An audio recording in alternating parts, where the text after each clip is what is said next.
Alright, so for today's tutorial, we're going to be lighting an entire scene, multiple flash pops, multiple rooms, using one flash. As you can see, I am on the GH5 Mark II with that 9-18mm with the Godox X1T trigger sitting on top, no flash above the camera. We're going to do every single flash pop that we need to incorporate with the Godox AD200 that I see here.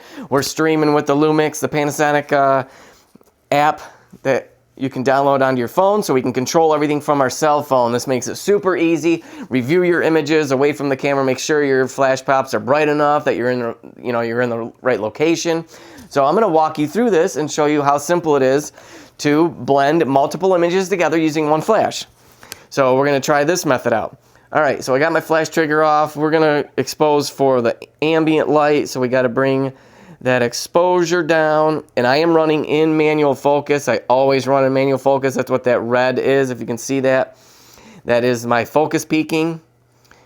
Looks like we're right there is like perfectly exposed according to the meter, but we are going to bring that down to let's go a little bit more. +2, 3 should give us enough. Let's take a shot. All right, nicely lit. We have enough ambient light there to work with. And now we're going to be doing our flash pops. So the first shot we need to do is to light this room that we're in above the camera. So let's do that. Let's dial our shutter up to make sure that we have a nice window view, and 1/25 looks like it's going to be good. And so the nice thing about running with this, as opposed to using the V1 as a trigger, is I can control my flash power right from the AD200 instead of setting different groups with the flash power, because that's the only issue with using, like, say, the V1 on top of the camera as its own trigger, is that you can't change the flash output power from the AD200. You would have to do it from the Godox, the V1 flash combo trigger, if that makes sense.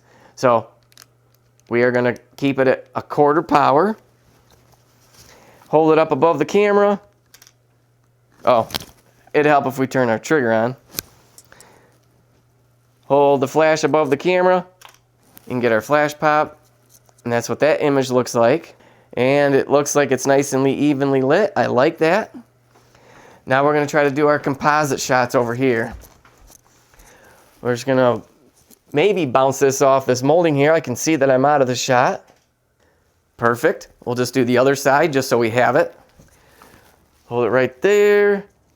Because remember, when you're doing your multiple composites, you want to know before you move that you're going to be able to blend those two seamlessly. And I can tell there's a little bit of a white balance issue, but we'll be able to correct that in post. It's very subtle. One of them is warmer than the other. So now we got to go to that kitchen and light that kitchen.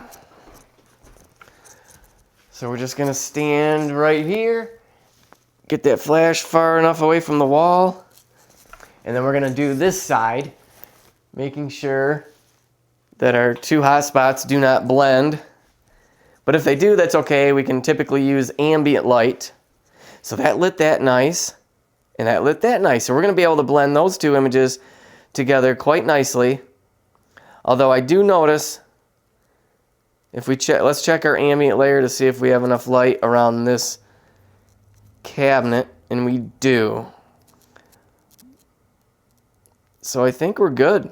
All right, so let's take these images into Lightroom and then Photoshop. I'm going to show you a new blending mode that's going to make blending these super simple and super fast.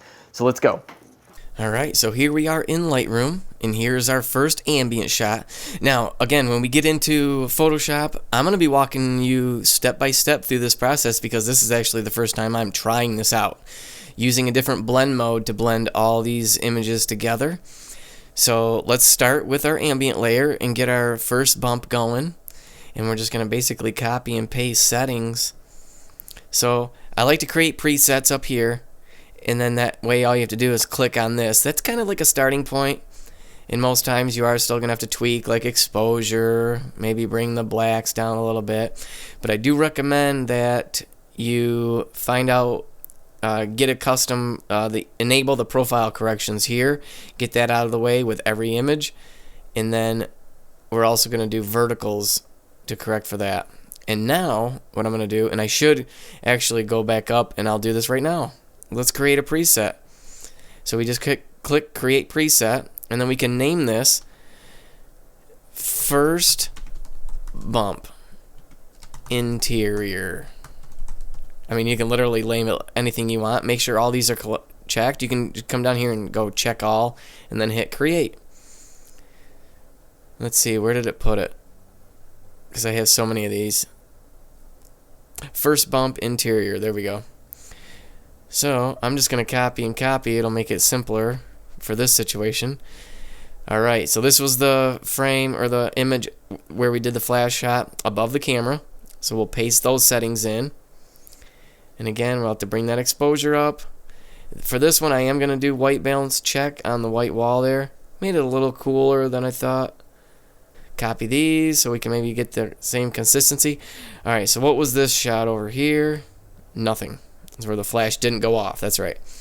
Alright, so let's paste these in. This is the right composite for this room. And the left. And we'll paste. I'm curious to see how this blending mode is going to blend with this being dark like this, but I think we'll be okay. We'll find out. So if this is quicker, we're just going to forget about white balance right now. On that one. Actually, no, let's not. Let's correct it. See if we can get it closer. With this room. That helped. Okay. So the other thing I like to do is when you're doing this, see if you can remember to hit 1 on your keyboard. See how it put a little star down here? That way, when you're going through these, because these two we're not going to need, those where the flash went off. And I mean, again, when you have a bunch of images, this will help to keep things simpler. Is now all we have to do is make sure this is highlighted, hold command down, and then just click on each one of the starred ones. That way you're not looking to see which one do we need. We star it and then move on to the next. So right click, edit in, open as layers in Photoshop.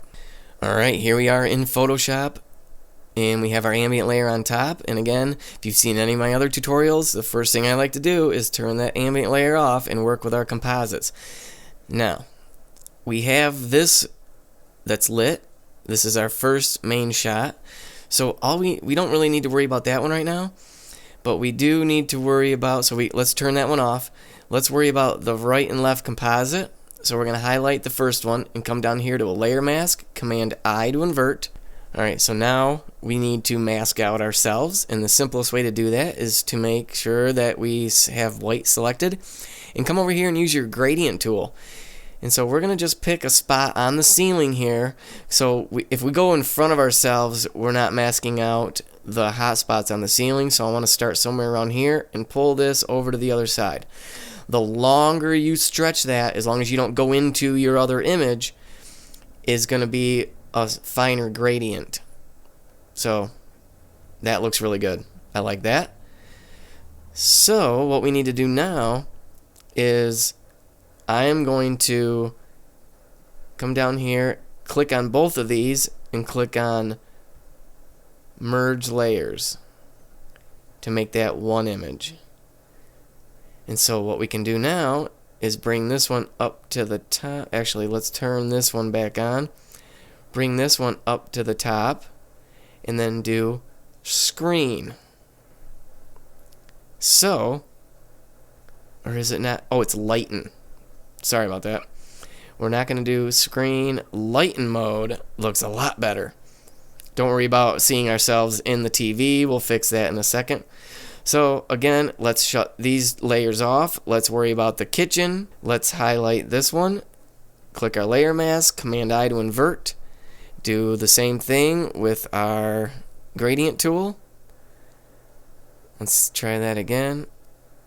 And it's tough to get that evenly blended on the ceiling, but that's okay. We can use ambient light to mask that out. And now let's right click, select them both, come down here to merge layers, and now we can turn all these back on except for the ambient layer. Bring this one to the top now and choose Lighten. I did a pretty good job. And I noticed that we could have probably lit over here a little bit more, but if we turn our ambient layer on, we got enough light. So really what we can do with the ambient layer is take and drop that opacity down to say 50%, and we can take our brush tool and brush in. I'm doing the right bracket to make this bigger, and we can just paint back in. I don't like the flow to be that much. I like actually 5%, and we can brush back in the flash. And again, this wasn't it wasn't too dark over here, but what you could do is do like a, what could we use? The dodge tool, make sure that it just brighten that up just a little bit by that doorway, but in all reality I don't mind it at all. And we also need to fix our TV. We're gonna do that on a separate layer. So I am actually thinking this is good. Let's flatten this image, and I'm going to Command J to duplicate it. And I notice we have ourselves in the shot a little bit from when we blended those. So I am going to, and normally you wouldn't have to do this, this just happened to be the case. We're going to try to mask ourselves out of there so we can't see that very well, or the hot spot with the flash. Now what we can do is do a separate layer by clicking this box with the X in it, and take our pen tool, and I'm going to show you a quick way to fix a TV, to darken the TV to make it look the most natural. And we're going to click on Fill Path and then hit OK, because color is going to be black by default. Then just right click and then delete path, and then take your opacity, and typically 75% looks really good with still giving you natural reflections. And there you go. If you toggle that on and off, that really takes the glare out of that TV. Super simple. Now what we can do is flatten this image and bring it back into Lightroom by Command S, and then go to Lightroom. It'll bring it back in as a TIFF file. We can do our interior final bump here. Alright, well there you go. Make sure you watch this video if you want to see a full on-location tutorial with an edit at the end. So again, thanks for watching. We'll see you in the next video, guys. Bye-bye.